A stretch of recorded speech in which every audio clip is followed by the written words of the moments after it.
Demi bergeraknya roda ekonomi, pemerintah kembali membuka akses warganya untuk turun ke jalan, memenuhi pasar tradisional, pusat perbelanjaan, hingga transportasi umum di tengah pandemi yang tak jelas kapan usainya.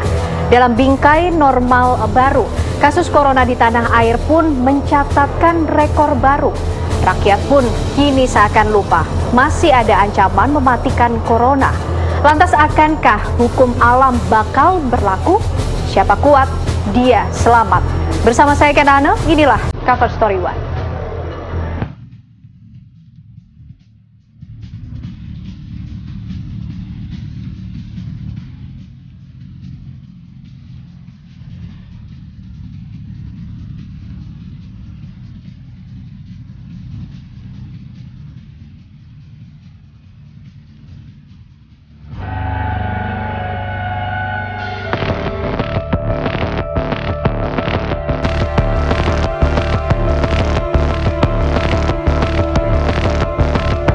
Lepas bebas. Itulah euforia yang menghinggapi sebagian mereka tak kalah menyambut relaksasi sejumlah tempat umum.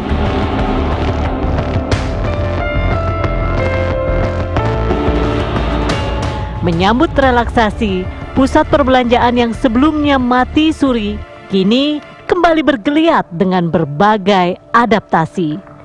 Pun penerbangan komersial dan layanan kereta api jarak jauh turut beroperasi.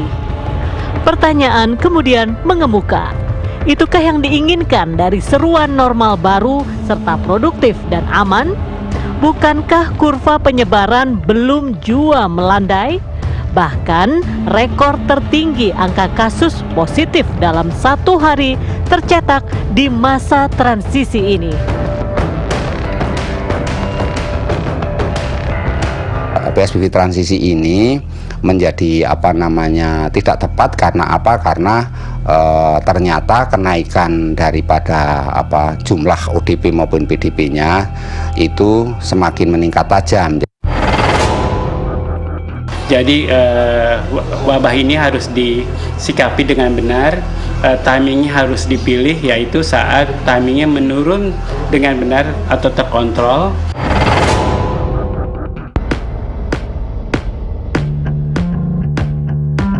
Perekonomian kembali bergeliat. Ruang-ruang publik pun kembali dipenuhi dengan aktivitas masyarakat yang mau tak mau harus keluar rumah demi menyambung nyawa. Lantas, khawatirkah mereka dengan corona yang bisa saja mengintai mereka di saat mereka kembali bekerja?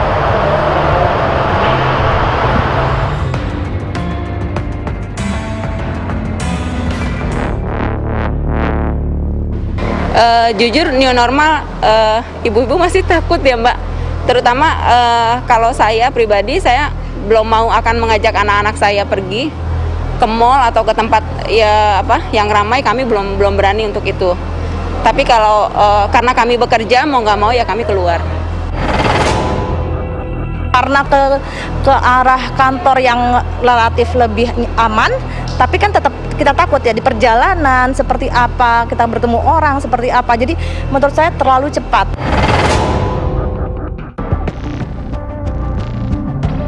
Baksi malakama, relaksasi di sektor ekonomi seolah menyorongkan masyarakat pada risiko terpapar corona. Tapi mungkin juga sebagian masyarakat kini pun sudah acuh tak acuh terhadap pandemi. Sedangkan jika relaksasi itu tak kunjung dilakukan, lalu siapa yang akan menghidupi orang-orang? Nah, ini yang menurut saya agak aneh, tapi ini bisa membahayakan masyarakat. Masyarakat bisa jadi kelinci percobaan. Apa itu kelinci percobaan? Ya, itu diberlakukan pembebasan masyarakat untuk beraktivitas, sementara kalau nampak corona ini semakin menggila, akhirnya apa? Itu akan diberlakukan PSBB. Nah, menurut saya ini tidak tepat. Pemerintah mungkin itulah tidak ada pilihan, tidak punya uang yang cukup, kemudian untuk menggerakkan kembali ekonomi juga tidak mungkin tanpa rakyat. Nah, akhirnya diberi kelonggaran.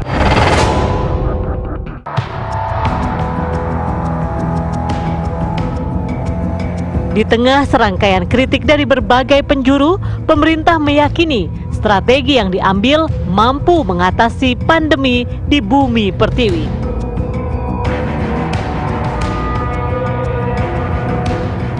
Jadi pemerintah sebetulnya sudah bikin peta tuh Mbak, ya sudah bikin peta. Peta itu membandingkan antara risiko yang dihadapi, baik mulai dari risiko rendah, sedang, berat, dan dampak ekonomi, ya dampak ekonomi yang rendah, sedang, dan berat juga ya. Nah ini harus bagaimana ini dilonggarkan atau diketatkan, ini sangat tergantung dari status di daerah masing-masing. Kita nggak bisa berbicara nasional kalau di Indonesia. Kalau berani mengkampanyekan normal baru dan juga relaksasi, tentu pemerintah juga akan memonitor, mengevaluasi perkembangan COVID-19 ini setelah pelonggaran, setelah normal baru ini, apakah ada kenaikan tidak, terutama dalam jumlah angka kematian. Itu saya kira parameter yang paling jitu untuk melihat apakah ada dampak negatif yang serius tidak.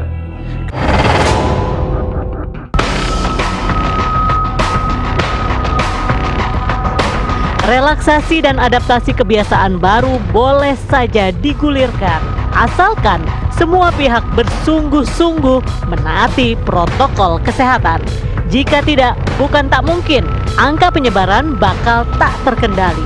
Dan bila itu sampai terjadi, siapkah rumah sakit yang ada menampung lonjakan pasien?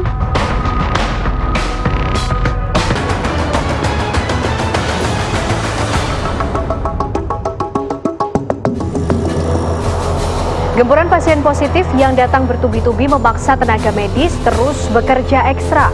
Apalagi pembatasan sosial berskala besar yang belum bisa dikatakan berhasil, justru malah dikendurkan. Lantas sudah siapkah rumah sakit menampung lonjakan kasus COVID-19 yang kian hari kian bertambah?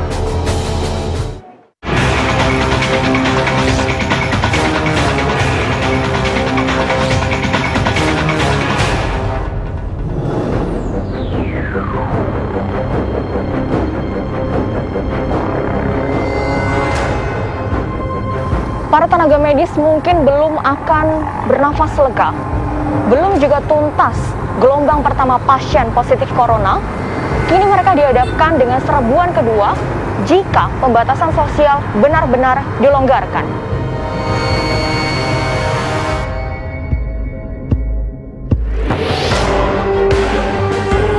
Kekhawatiran ini bukan tanpa alasan. Bagaimana tidak? Baru juga masuk masa transisi normal baru, angka penyebaran justru bukannya melandai, namun makin meningkat setiap harinya. Jakarta dan Surabaya mungkin menjadi dua potret di mana kebijakan PSBB transisi dipertanyakan. Dua kota metropolitan tersebut bak ladang subur bagi virus corona hingga menyumbang angka kasus positif di dua posisi teratas. Meski di ibu kota angka penyebaran sudah mulai menurun, namun lonjakan diperkirakan masih mungkin terjadi. Sementara di Timur Jawa, label zona hitam seolah belum mau enyah, seiring banyaknya kasus yang tiap hari kian bertambah. Kalau kenapa ada kemungkinan pelonjakan, memang karena di masa angka-angka hari ini ya masih angka-angka akibat dari atau sebab dari seminggu 2 minggu yang lalu, bukan sebab hari ini. Kemudian kenapa angkanya juga meningkat? Karena kami memang melakukan testing dan tracing lebih gencar lagi, lebih banyak lagi volumenya ya. Ini kita lakukan semua.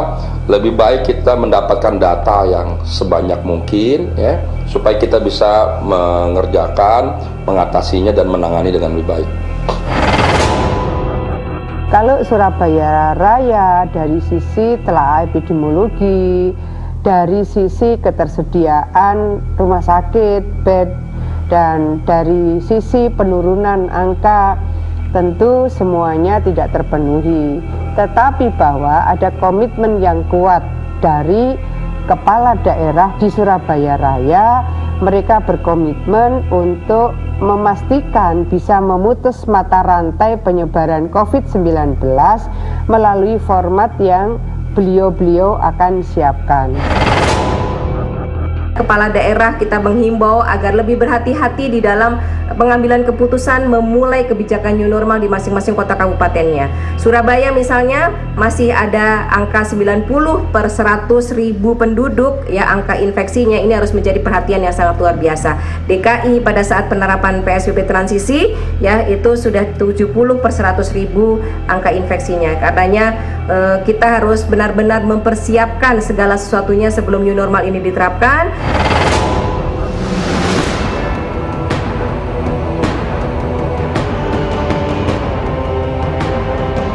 Lantas seberapa siap rumah sakit dan tenaga medis menampung agresi kasus positif corona yang diprediksi bakal terus terjadi? Itu sebelum pandemi hanya ada 100 rumah sakit rujukan di seluruh Indonesia yang dipersiapkan untuk merespon jika terjadi wabah. Tetapi kemudian selama pandemi naik menjadi 300 rumah sakit. Sekarang sudah hampir 3.000 rumah sakit di seluruh Indonesia yang siap untuk memberikan layanan terhadap pasien-pasien COVID-19. Prinsipnya semua kita tingkatkan. Tidak hanya jumlahnya, kuantitasnya, tapi juga kualitasnya terus kita tingkatkan. Sarana prasarana, laboratoriumnya, sumber daya manusianya, logistiknya lengkap. Itu ketersediaan kami cukup, APD, masker, obat, dan semuanya. Di kapasitas daerahnya harusnya siap dengan fungsi deteksi, fungsi testing, kemudian fungsi isolasi, fungsi karantina, kemudian fungsi pelayanan kesehatannya juga harus siap.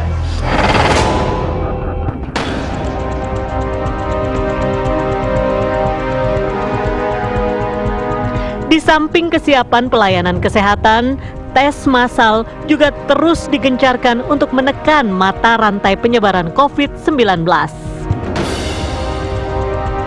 Testing masif ini menjadi kunci, Mbak. Kenapa? Bagaimana kita bisa menghentikan transmisi jika kita tidak berhasil menemukan kasus positif sebagai sumber penularan. Jadi testing ini langkah awal yang harus dilakukan. Dan terbukti dengan tes yang begitu banyak bisa menemukan kasus yang positif, kemudian mengkarantina sehingga tidak lagi menular, dan kemudian juga melakukan telusur kontak tracing, kemudian yang ketemu juga kemudian dikarantina. Saya kira kemajuan sudah pesat dalam tes yang masif ini, hanya diharapkan ke depan lebih banyak lagi.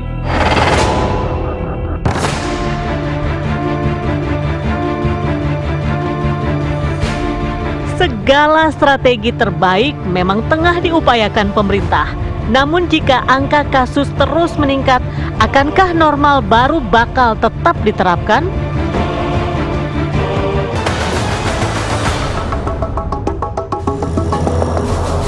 Tiga bulan sudah pandemi corona menyandra. Hingga kini tanda-tanda corona pergi pun belum nampak. COVID-19 malah kian menggila menulari korban-korban baru. Semua prediksi bila kurva corona turun Juni ini pun meleset. Siapkah kita menjalani normal baru saat angka pandemi tetap tinggi?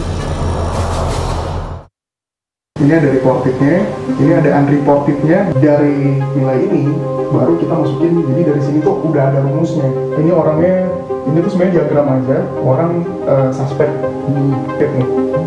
Suspek kan ada banyak nih yang dicurigai positif.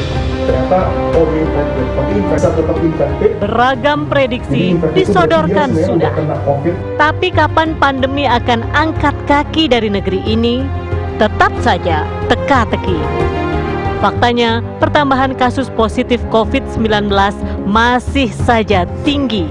Bahkan sepanjang bulan Juni ini, rata-rata lebih dari 800 kasus baru muncul saban harinya. Rata-rata itu pun jauh melampaui rata-rata pertambahan kasus baru bulan sebelumnya. Berkaca dari statistik itu, akankah pandemi melandai dalam waktu dekat ataukah puncak wabah masih jauh dari pengamatan? Dengan upaya yang seperti ini, mulai dibebaskan transisi di mana masih ada kasus, berarti masih ada penularan COVID-19. Jadi kapan berakhirnya, kapan selesainya, itu bisa sampai tahun 2021 bahkan, kalau sama begini.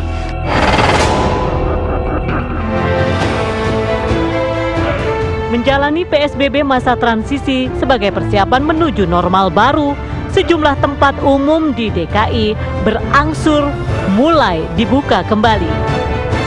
Sementara di Surabaya, Jawa Timur, PSBB bahkan disebut-sebut tak lagi diperpanjang dengan berbagai alasan. Pun sejumlah daerah tampaknya juga mulai mengendurkan PSBB walau diiringi dalih protokol kesehatan tetap ditegakkan. Persoalannya, jika kurva pertambahan kasus positif COVID-19 tak jua melandai, akankah masa transisi ini tetap jalan terus? Ataukah ada terobosan kebijakan? Di 1 bulan ini kita akan lihat, nanti di akhir bulan kita akan evaluasi.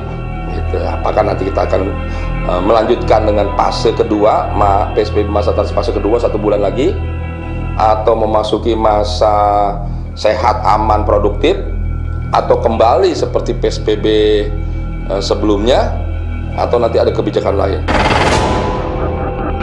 Kalau sekarang kita sedang menyiapkan matriks evaluasi dari pelaksanaan proses intervensi yang dilakukan Surabaya, Gresik, dan Sidoarjo, dan akan dikoordinasikan oleh Sekdaprop dengan Sekda Kabupaten Kota.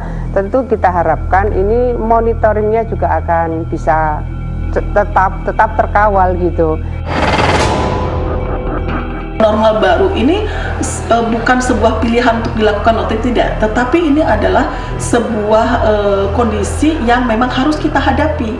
Mengapa? Karena kan kehidupan kita harus berjalan terus. Yang bisa kita lakukan adalah mengendalikan virus ini supaya transmisinya tidak terlalu cepat menyebarnya, dan yang kedua, sistem kesehatan nasional kita itu bisa mengatasi ini.